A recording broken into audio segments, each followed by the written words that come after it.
Bonsoir à tous et bienvenue sur NCTV Actu. Voici les titres. Le vent souffle sur l'ensemble du pays. Toute la journée, la moitié sud a été placée en vigilance orange, vent violent.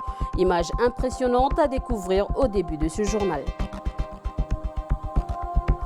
Un lycée flambant neuf au Mont d'Or pour cette rentrée des classes. 360 élèves attendus lundi.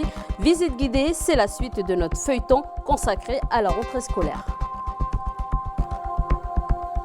Et enfin, le crabe se fait rare à Ouigoua. Pourtant, en ce début d'année, les familles comptent sur cette pêche du crustacé pour les achats de la rentrée des classes. Nous irons constater cela en pleine mangrove avec notre correspondante dans le Nord, Natacha Ogui.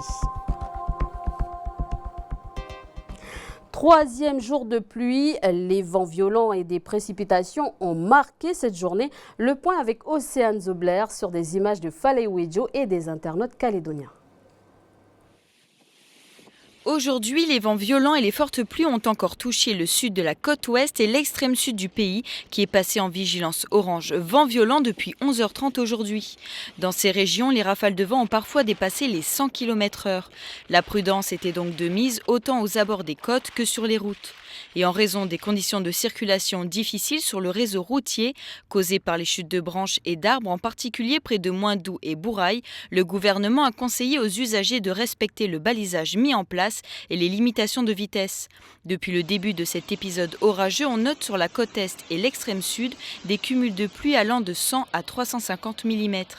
Même si les précipitations les plus importantes se sont définitivement évacuées, le vent restera encore violent avec des rafales pouvant atteindre les 90 km/h dans les prochaines 24 heures. À cause de ces intempéries, 7 enfants et une monitrice coincés cet après-midi par la montée des eaux. Cela s'est passé à Dambéa au niveau du radier d'Aver. L'opération de sauvetage s'est passée cet après-midi. L'hélicoptère de la sécurité civile et les sapeurs-pompiers étaient également sur place. Et jusqu'à demain 6 heures, sur l'île des Pins et l'extrême nord ont été placés en vigilance orange. Soyez prudents, des rafales peuvent dépasser les 80 km/h dans cette zone. Et j'ajoute que les rotations du Beticho sur marée ont été annulées aujourd'hui et elles seront également sur l'Ifou demain. Un nouveau bluebot vietnamien a résonné par le Dentreux Castro, non loin des îles Chesterfield. Ça s'est passé hier à 550 km de la Grande Terre.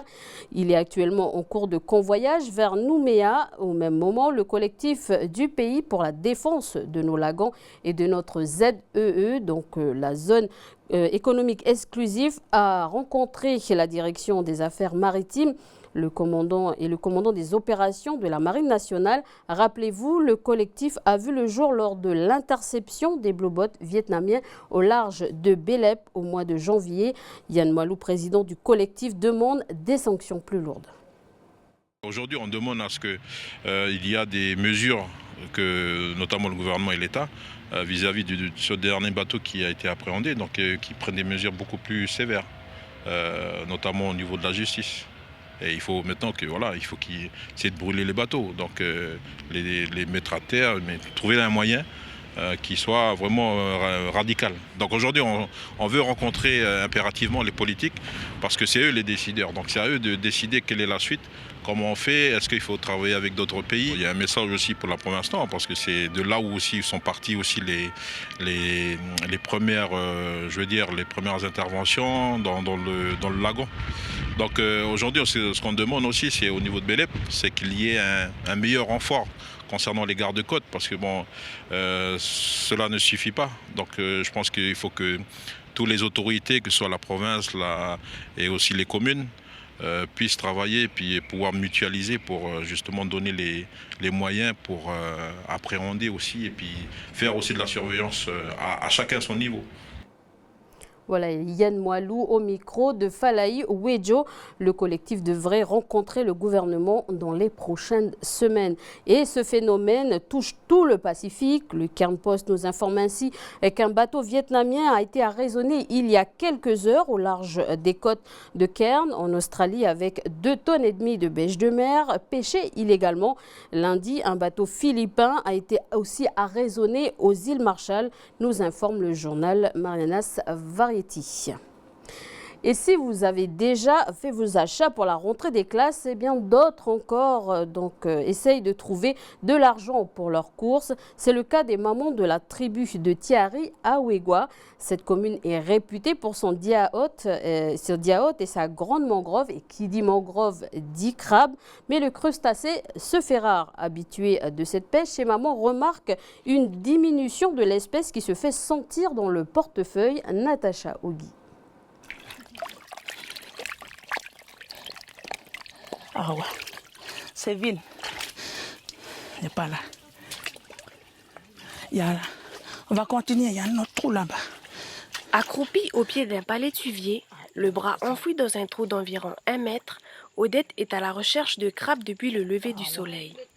Tous ces trous, elle les connaît par cœur. Pour l'aider à attraper le crustacé, elle se munit d'une arme, son crochet. Celui-là, il est tout à fait en fond, là, avec le crochet, là. Celui-là, là, oui. Il faut sentir le crabe sur le carapace, puis essayer de rentrer le crochet derrière le carapace pour faire sortir tout doucement. Voilà. Et là, il est bien coincé. La pêche au crabe aujourd'hui est bien différente de celle de leur jeunesse. Ce matin, pour être sûre de trouver un crabe, Odette et Léonie sont obligées de tester tous les trous. Elles cherchent les plus gros et les plus pleins. De bons critères pour assurer une future vente. Avant ici, quand on vient de faire la pêche, même c'est au bord du chenal, mais on trouve des crabes. Mais là, c'est un peu difficile. Bon, maintenant c'est tout le monde qui pêche. Il y a ceux qui font les nasses, ils mettent la seine. Et puis, c'est un peu dur. À l'époque, ces femmes sans emploi arrivaient très bien à vivre de la vente de crabes. Aujourd'hui, elles n'en vendent que dans les marchés ou sur commande. C'est avec nostalgie que les mamans se souviennent des années phares du crabe. Avant, oui, on faisait la pêche, voilà. C'est pour préparer aussi la rentrée des enfants, pour les fournitures, tout. Tout ça, c'est avec de la pêche. Parce qu'avant, il y a des crabes. Hein. Mais voilà, maintenant... En 2 heures, ces mamans n'ont ramassé que 3 crabes. Elles espèrent gagner 2000 francs de leur vente, insuffisant pour pouvoir acheter tous les achats pour la rentrée de leurs enfants. Elles ont déjà prévu de revenir plusieurs fois dans la semaine pour avoir d'autres crabes à vendre. Voilà, et on leur souhaite beaucoup de courage. On l'a vu, hein, le crabe ne fait plus recette pour ces femmes de Wegwa. Et dans le monde, les États-Unis semblent aussi concernés par cette question. Ainsi, le crabe de Dungeness, présent sur la côte ouest, est très réputé pour sa chair fine. Il représente une activité économique de poids dans la région, 25 milliards de nos francs chaque année. Une étude de l'Université de Washington a d'ailleurs révélé que cette activité pourrait être sérieusement mise en péril due à l'effet de l'acidification des océans et sur l'écosystème.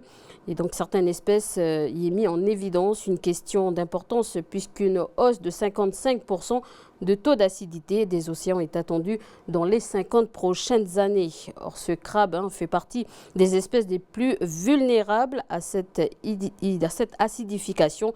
Les oiseaux marins ou encore les poissons tels que les sardines apparaissent comme moins impactés par le phénomène.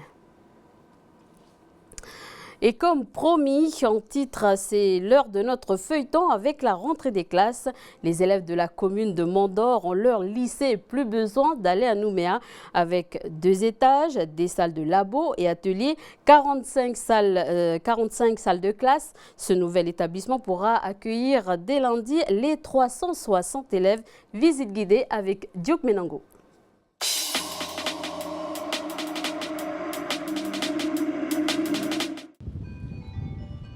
La rentrée au lycée du Mont-d'Or se fera en 2 temps.